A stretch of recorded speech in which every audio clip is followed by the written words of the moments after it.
Hello and welcome to Dateline London. Donald Trump and the hugely controversial travel ban. Should the president be welcomed in Britain? And Parliament votes to begin the process of leaving the European Union. But what kind of Europe will be in existence in some 2 or 3 years' time? My guests today are Jeffrey Kaufman, who is a North American journalist, Mina Al-Oraibi, who's a commentator on Arab affairs, Maria Margaronis of The Nation, and Michael Gove, who's a Times columnist and a Conservative MP. Very good to see you all. Well, if it looks like a duck, walks like a duck and quacks like a duck, it's a duck. So Donald Trump's ban, and it is a ban, although apparently temporary, clearly targets people from some mostly Muslim countries. The result, demonstrations around the world and political convulsions in the United States.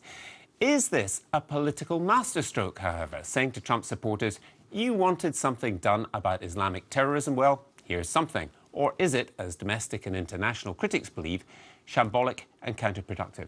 I would suggest it plays to his own strengths and the people who vote. Absolutely, I think it depends where you sit on the Trump spectrum. And if you're a Trump lover, go for it, Donald. I think that what we really see in the first 15 days of the Trump administration is what you see is what you got. There are no better angels here. The Trump that we saw during the campaign, the Trump who was a businessman and who was a TV celebrity, is the Trump in the White House. And he is impulsive, he is a bully, and he will have his own way until he pushes it too far.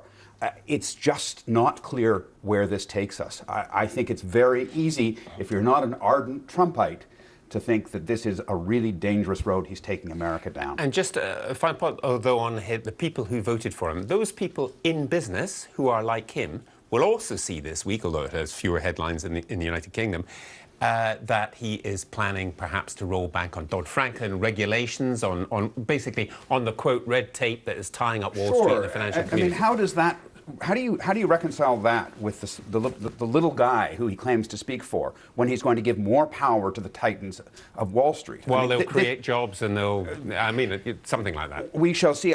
Listen, I think that the real takeaway of these first 15 days is, in my eyes, this is a real test of the resilience of the American democracy. And perhaps, certainly in our lifetimes, it is the biggest test. Can the separation of powers, can the checks and balances of that brilliant Constitution that began in 1789, can they keep this man in check so that he doesn't become an autocrat? What do you make of, what do you think's made of it in Arab countries? Because there are some which have been targeted, and there are others, Gulf states, for example, Saudi Arabia, which seem to have broadly welcomed what has been called, in other places, a Muslim ban. It's a targeted ban on certain Muslim countries. Yeah, it's been interesting because, of course, the 7 countries that are included in this ban haven't once had one of their citizens actually being responsible for a terrorist attack in the United States. So it doesn't really make sense. Now, the whole naming of a Muslim ban or not, well, you know, especially in Iraq and Syria and Iran, there are non-Muslims who are nationals or dual nationals from those countries. So clearly it's not just targeting Muslims in that sense. And then the most populous Muslim countries, whether it's Indonesia, Malaysia, Egypt, or others, are not targeted. But the reason we're calling it Muslim ban is because that's what Trump promised. I mean, he began in his election campaign saying that we want to have a shutdown on Muslims entering the United States, and therefore it's being seen that way. When it comes to the Gulf has its strategic reasons for being excited about Donald Trump, in great part because of Iran and because of the reality that Iran felt much more emboldened during the Obama administration because the nuclear deal was seen as paramount for their interest. So I think there's 2 issues at stake here. There's this strategic interest. Strategic interest for the U.S. is to have Iraq stable and strong. And this particular ban on Iraqis who see themselves as really having a wedded destiny with the United States at making sure that they can defeat ISIS in Iraq suddenly are being banned from going to the U.S. And this includes army generals who are fighting on the front lines today against ISIS in Iraq, who have their families in the United States because they transferred them there for their safety. So that makes no sense. So strategically, it makes no sense. And then for the Gulf, it doesn't affect them, so they're okay. Now you turn on the moral impact, I think, and again, I hold dual citizen, I'm both an Iraqi and as a Brit, I think it's for the countries who have dual citizens who would benefit from the visa waiver program, suddenly feeling that their citizens are being targeted. And therefore, I think there's something to be said about, can we accept that Donald Trump or others, and we have to admit that in the US, the visa waiver program was tampered with from under the days of Obama, treat citizens of the EU, for example, as two different classes of citizenry. And that, I think, is very problematic because it actually stabs at the heart of, again, what nationalism and citizenship means for many people in Europe. It's been a busy 2 weeks for Donald Trump, hasn't it? It's been a busy 2 weeks for Donald Trump and a very nervous 2 weeks, I think, for all of us watching. I think he's being very careful to play to all his bases at the moment. I think the financial deregulation is for those people who I saw when I was in Washington over the inauguration in the ball gowns and the tuxedos going to the balls. They're for the rich who support him. And I think the Muslim ban is for his more working class audience who I think so far are very happy. The things that we haven't heard about so much in this country are the fact that he had the CEOs of Ford, GM and Fiat Chrysler in. He had small business leaders in, and he's promising, he said to the car manufacturers, you either make your cars here or we're going to slap tariffs on them. That plays really, really well. One of the key things to watch, I think, is that alliance between the wealthy Trump supporters and the not so wealthy Trump supporters going to hold? How's he going to hold that together? Because of what Jeffrey was saying about exactly. Who are you benefiting? But on the kind of global picture, do you think that Donald Trump has in his head the possibility of a war with Iran? I have to say yes. And I'm not sure whether it's in Donald Trump's head primarily or in Steve Bannon's head. I think it's clearly chief advisor. Chief advisor who holds some very strange ideas. There's this book that he likes about the cycles of 80 years. We have an apocalypse every 80 years that remakes the world. I mean, I think we are really facing the dismantling of the post-World War II order internationally. And I think that's the thing that is most frightening to me. Michael? I think that there's a lot of truth in that. I think that Steve Bannon, this figure about whom so much has been written, is essential to understanding the White House. He's compared himself to Thomas Cromwell, to Henry VIII's counsellor, his Machiavelli. And I think that comparison tells us a lot. It tells us a lot about Steve Bannon's style. He regards himself as a court intriguer. But it also tells us something about Trump, that Trump is a president who thinks and will behave like a monarch. And one of the striking things I think about Trump is that if you think of a liberal position, he will always take the opposite. So a liberal position on migration, he's against it. A liberal position in the Middle East, well, he sides with the regimes which are defiantly illiberal, with Sisi's Egypt and, of course, with Saudi Arabia. Saudi Arabia sees in him a potential ally because he's pro-fossil fuels and hostile to Iran. So you can see that there is an ideology at work there. It's not the sophisticated ideology of some previous holders of his office, but it speaks exactly, as we've just heard, to particular constituencies in America. But if he's a monarch, he's a 15th century Henry VIII rather than a 21st century Queen Elizabeth II. He's not a constitutional monarch. He is. Well, he certainly. We'll see. Well, we just had a ruling from, of course, a judge in Washington State saying that his actions are unconstitutional. But I think, in some respects, to try to understand him, even though he has deliberately invited comparison with the populist nationalist president of the 19th century, Andrew Jackson. Actually, he's less like previous presidents and more like a monarch. And what, a war with Iran? It's not unthinkable, it might have been a little while ago. Yes, but I think that his first foreign policy priority in the Middle East, stated in his interview with the Times and repeated, I think, given what happened in the phone call last week with Putin, is to deal with Islamic State. And I think that his supporters will want him to see, will want to see him rather do something which deals with Islamic terrorism. We had a SEAL assault in Yemen recently, which went badly for him, and indeed for the people involved. But I think that his first item of business in the Middle East is to be seen to be winning, his famous phrase, against Islamist terrorism in the shape of ISIS. I think two observations here. One is, I think, Michael, you give him too much credit. I don't think there is a strategy. I think it's shoot from the hip. I think his interactions with the Australian Prime Minister were an example of that. Hanging up on the Prime Minister of Australia and then tweeting out your indignation. I mean, it's fine to shake up the old order. We all get that some things need to change. But to do it that way when you're the President of the United States, what really does that accomplish? I guess if you're playing to your base, maybe beating up Australia is a good thing. I don't know. The other thing that I think does come out of this is, and we're talking about Iran, talking about China, is that these are uncharted waters, to use the cliche, And I think what you're seeing with a lot of world leaders who normally would stand up with indignation is, let's just watch where this takes us. Mina?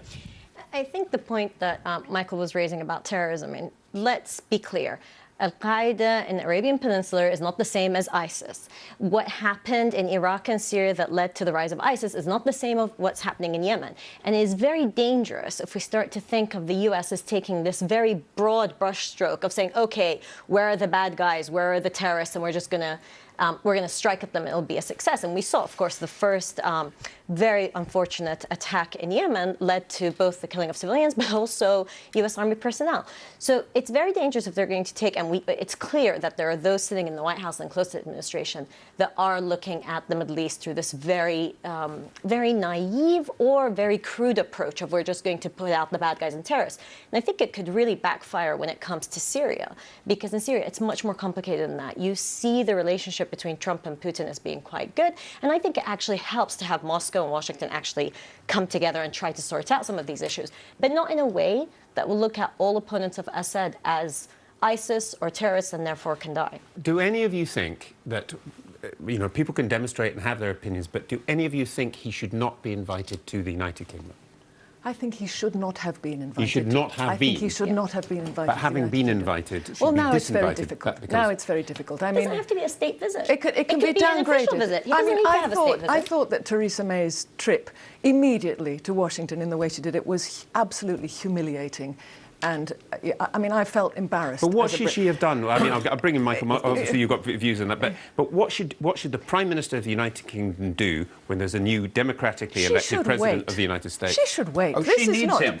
I know she needs him. I know but now we're getting into a whole other can of worms. She wins with Trump because he is so anti-EU, and as the EU tries to beat her up, she's got Trump on her side. I do agree with your earlier point that there's an impetuosity and an irascibility to Trump, which means that even though he has a world view, sometimes he doesn't always act in his own, and certainly not in America's best interests.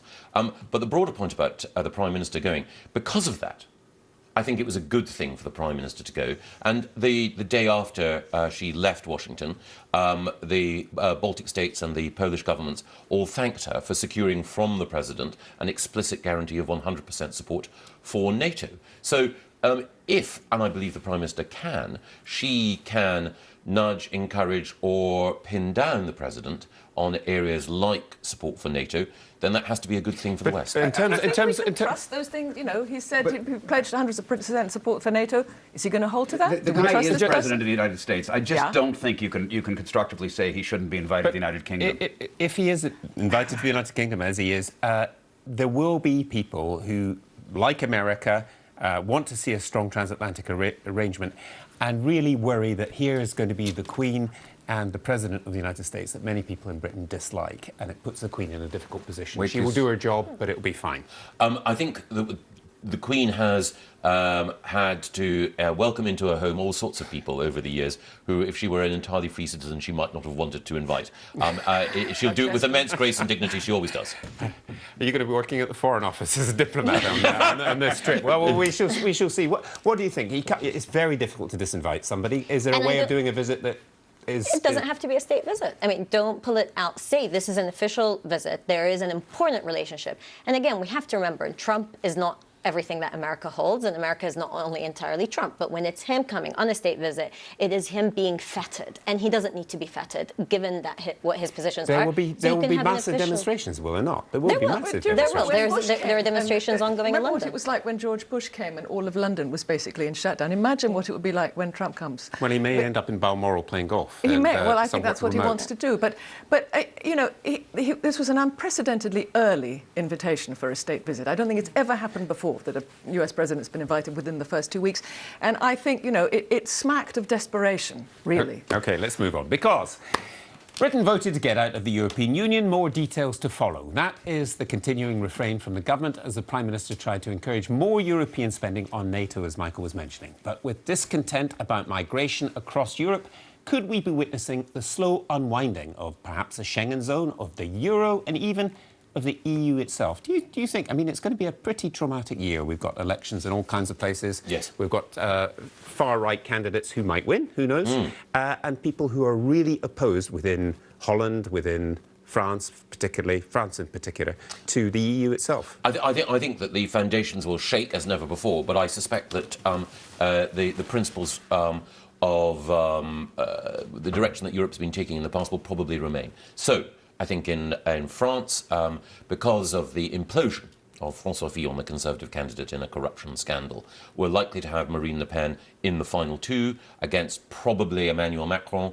I suspect Macron will win. He's very strongly pro-European, but Marine Le Pen will put in a strong showing. I suspect she'll make it up to 40% of the vote, and that will really challenge the direction, but not fundamentally change it. Something similar will happen in the Netherlands as well. Maria, just from the Greek perspective, I'm sure you've spotted this week that the Greek crisis is not over, and secondly, that there are rumblings from within the Trump administration that the euro, I'm paraphrasing here, is a German racket. It's a way of keeping German exchange rates low so they can export, and it's a currency manipulation on behalf of Germany. Yes. I wouldn't get too excited about the latest Greek crisis. I may be totally wrong, but this seems to me to be just like a recurrence of a set of old symptoms, which is that the IMF has never believed that the Greek debt is sustainable. The European Commission, largely for political reasons to do with German voters, etc., will not reduce the debt, and the IMF, according to its own rules, can't be party to this. But I think, if we can just hold on till September, and if Angela Merkel gets re-elected in September, as we now all hope she will, or at least I do, then I think things will kind of rumble on. There's a lot of uncertainty in the Greek government too. They've been sending out all sorts of contradictory signals. That's not new either. I wouldn't get too excited about that. But what about the bigger point? Surely many Greek people thinking, yes, maybe not liking the Trump administration, but thinking, yeah, it is a racket, and we are being absolutely stuffed by this. But it has been a racket. Well, I mean, Europe has, as we know, why is it a sustainable racket for the Greek people? It's not necessarily a sustainable racket for anybody, but, the current sort of international crisis could go one of two ways for Europe. Europe is under threat. It's like jokers to the left of me, clowns to the right, or Cannon if you prefer Tennyson to. It's prefer Tennyson, but anyway. We've got Trump on the one hand, Putin on the other, both quite interested in dismantling the European Union, supporting illiberal forces in Europe. Putin supporting Orban. And I think geopolitically, this could be a moment when Europe has to come together to resist those forces. We've got Erdogan as well, not to forget, where Mrs. May went immediately after seeing Trump to sell more arms to Turkey. Or it could unravel. And I think that identity for Europe as a political liberal union rather than as a financial economic one might actually see some sort of revival. How do you see this year for 2017 for the EU? Well, in 2016, February 2016, if you asked me, would we have Prime Minister May and President Trump, I would say absolutely no way. So it's very hard to make predictions. But I would say absolutely, it's going to be a roller coaster, and there are going to be even greater schisms in societies that you see emerging, because there are those who definitely see the ills of the EU as being greater than the merits of the EU.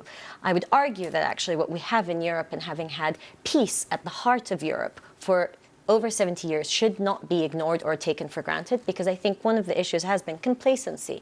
Whether it's complacency in Europe that we actually may disagree and so forth, but there is peace. That is hard won, and the EU has been instrumental at that. Sometimes it's hard to imagine that the European Union won the Nobel Peace Prize because it was able to deliver peace to Europe for so long.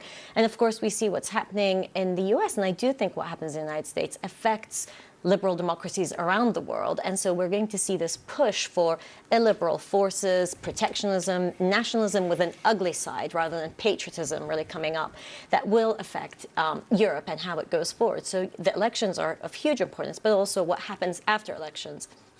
We saw the Brexit referendum here, and actually there were huge divisions in society. Nobody's really worked at saying, okay, but how do we still live together and come to agreements, and how will Brexit work for Britain's identity going forward? And I think the same is true for Europe, having to think, what is the EU like if you have the UK out of it, and if you actually have large numbers of people going out to vote as either being against immigrants or being against what EU policies stand for. But the migrant question is at the heart of a lot of it, as it was with Brexit, wasn't it? That people are fed up with austerity, and they look around and they see a society that's changing very rapidly, and that produces discontent. And whatever the compassion was maybe a few years ago towards Syria, for example. There is compassion fatigue even in previously quite liberal countries. Well, I think you see a problem of absorption. I think you see these cultures trying to figure out or struggling or resisting, how to absorb, massive changes in their pluralistic society. I think, to pick up the one what Mina was saying, that I think that when we looked at 2017, I think be prepared for the unexpected. And I don't know what that is, but when you have bans on Muslims, citizens from 7 predominantly Muslim nations from the United States, that is a propaganda victory for anti-Western, anti-American Muslim forces. And that means that there is potentially something or there are many things brewing that could unsettle us in terrible ways. Yeah. Well, we saw the Louvre attack this week, which was fortunately thwarted, Trump, but it was by just the way, another one. Just on that, interestingly, this is a man who governs by playing to our worst. He tweets out jihadists in Paris. 6 Muslims killed in Quebec City. Yeah, not a word. By a white nationalist Canadian. And Trump says nothing. I mean, this is glaring. This is a man who is playing to our worst. Michael? I think there's also, I read across to the Middle East as well. In that, if you're a young Muslim citizen anywhere in the Middle East, and you see autocratic rulers, whether in Egypt or in Saudi or in the Gulf, saying that this ban is right, then it will only drive a sense of rage towards those rulers, wealthy, insulated, pro-American, not standing up for your Muslim brothers. So I agree that whatever the intent, and of course America has the right to control its own borders, what it risks doing is handing a big propaganda victory to those who want to radicalize rather than those who want to unite. I would just say, sorry, I just want to go to the point that they weren't necessarily saying the ban is right. I mean, a bit of nuance is really important at this, because what they're saying is it's a sovereign right. We've done it, and clearly they're doing it because, as we were saying earlier, but they weren't saying it was understandable. They weren't saying it's right, that's what we think should happen. Isn't that nice, though, that the democratically elected president of the United States gets the approval of these autocrats? I mean, what is wrong with this picture? But also the fact that he would, decide that Syrian refugees have to be stopped indefinitely, and there's no clarity on that. The fact that we had a week of people who have created a life for themselves in America holding green cards for days not knowing if they can go or not. And then there's this thing of, we're going to clarify and we're going to make exceptions for you, even though these are people who made a choice. I think that it may also, but it may be, I hate to use the word clarifying, but polarising might be a better moment, but not necessarily again in the way in which we imagine. So, for example, I'm sure that Justin Trudeau is more popular in Canada now as a result of differentiating himself so much from Donald Trump. And I suspect in France that Macron, who is a liberal in every area, economic, social, and so on, may actually benefit by becoming the anti-Trump in Europe more than anyone else. I was going to make that point to you, Maria, which is that supposing Macron wins, supposing Geert Wilders is seen off in the Netherlands, supposing that we have another few years of Angela Merkel, the EU itself will still have to change profoundly, not just because Britain's pulling out, but because of the resentment of migration and austerity. The EU has deep problems. The way the euro has worked is a deep problem. The migration issue is a deep problem from many angles. I mean, we've just had this meeting in Malta where, rather than talking about the refugees who are already in Europe, the European countries promised to resettle 106,000 people in September 2015 from Greece and Italy. They've taken 10,888. We had 3 deaths in the camp in Lesbos last week from the conditions and the cold. They're not discussing that. They are discussing another very difficult issue, which is what to do about the people drowning in the Mediterranean, coming across from Libya. But again, the discussion is mostly in terms of how do we protect our borders, not what do we do about these people. And that is where rage and resentment and justified anger build up and more problems build up for the future. We're also missing in that picture, which I think you paint very accurately, having spent a lot of time in Libya, is that no one's watching the source. And global policy right now, the geopolitical order is ignoring what's the anarchy in Libya. You want to stop the flow, restore some sort of order and some sort of of governance in Libya. And but nobody. And now Trump has specifically come and said, we're not doing nation building. Right. This is no longer a But problem. the Trump critique is Iraq, Libya, these were failed interventions. You threw a rock into a hornet's nest. So in a way, the Trump view would be the migrant crisis, that's a result of people like the British and the French governments attempting to virtue signal and to create a new regime in Libya and misunderstanding its history and the importance of a strong man.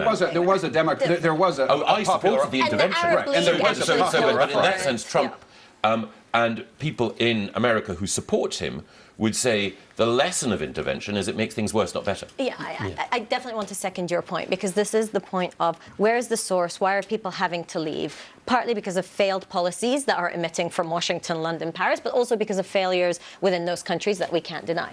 But targeting the citizens of those countries is not going to help matters, rather than helping them build up their lives. And a final point, that if anyone talks about a war in Iran, talk about yet more refugees. That won't be a hornet's nest, that'll be something slightly bigger. That's it for Dateline London for this week. You can comment on the programme on Twitter at Gavin Esler, and you can engage with our guests. We're back next week at the same time. Please make a date with Dateline London. Bye-bye.